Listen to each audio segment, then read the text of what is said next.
Donc là, je suis en train de récolter les graines d'ortie.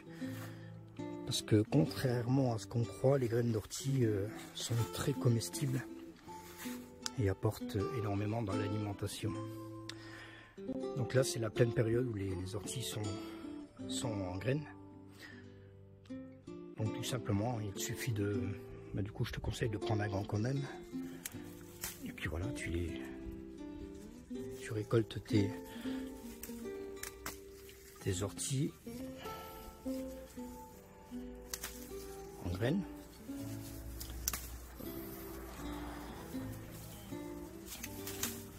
Donc tu peux attendre qu'elles sèchent complètement, comme on voit ici au premier plan. Ou tu peux même les cueillir comme ça, quand elles sont un peu plus vertes. Après, c'est pas un problème, tu vas les faire sécher un petit peu.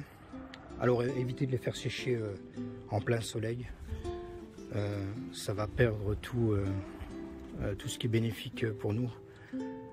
Donc il vaut mieux les faire sécher tranquillement dans un endroit à mi-ombre, on va dire, ou à l'ombre. Et s'il y a un peu de vent, en plus comme aujourd'hui, c'est top. Et après, pour récolter les graines, ça sera beaucoup plus simple. Donc voilà.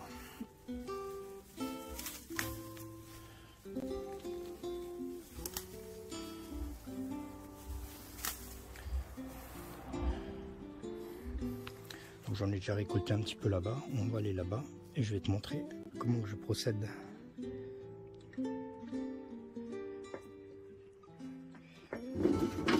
Donc là, les orties, là, tu peux les étaler. Hein. Tu les étales, tu les laisses sécher un petit peu, hein, pas longtemps.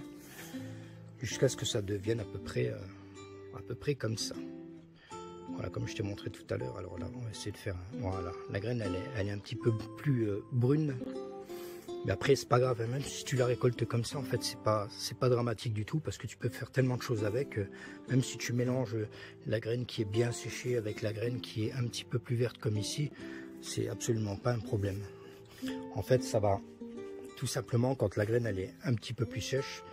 Bien sûr, la récolte de la graine est beaucoup plus facile.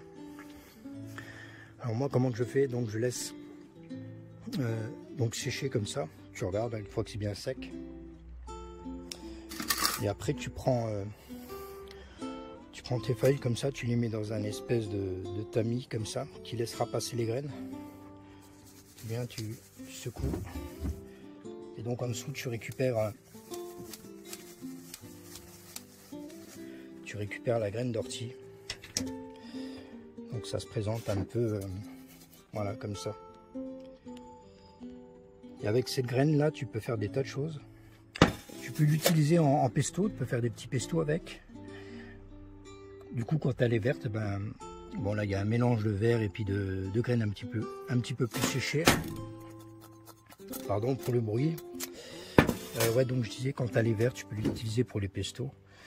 Quand elle est un petit peu plus séchée, ou même quand elle est verte, tu peux l'utiliser pour recouvrir si tu fais des petits fromages. Donc voilà, tu les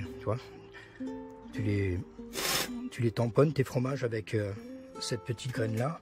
La graine là, tu peux aussi la torréfier dans une poêle, comme ça, c'est un petit goût de noisette. Tu peux mettre ça dans tes salades. Ouais. Dans tes compositions, tu peux rajouter des petites graines torréfiées, même vertes comme ça. Après, moi, je préfère torréfier. C'est un petit goût de cacahuète. Moi, je préfère le goût de la cacahuète. Donc voilà, pour ceux qui ne le savent pas, donc les graines d'ortie sont comestibles. Et ce sont d'ailleurs, c'est très bon pour la santé en plus. Donc voilà, c'est la pleine période. Donc... vous pouvez récolter vos graines, allez-y, faites-vous plaisir, c'est gratuit, il y en a plein. En plus de ça, vous pouvez la conserver une fois qu'elle est bien sèche. Là, si vous laissez sécher, là, parce que bon, là, comme je te l'ai dit, il y a un mélange. Tu laisses bien sécher jusqu'à ce que ça devienne un peu plus marron, on va dire. Donc tu peux après la mettre dans un bocal, tu peux en garder l'hiver. Après, bon, dans un bocal... c'est un peu... moi je pense qu'il vaut mieux les garder dans une boîte qui n'est pas trop hermétique. Parce que si jamais il te reste des graines qui sont un petit peu plus vertes, bon, on a toujours peur que ça pourrisse. Donc je pense qu'il faut ou que tu les fasses vraiment très très bien sécher. et que tu as confiance, tu vas les mettre en bocal. Mais voilà, si vraiment tu as un mélange comme celui-là, ne les mets pas en bocal, ça va pas le faire du tout. Donc, ou tu les fais bien sécher directement, tu peux les conserver en bocal, il n'y aura aucun problème. Ou comme ça, il vaut mieux les mettre dans des récipients qui soient encore bien aérés. Donc voilà. À vos récoltes. À la prochaine. Ciao, ciao.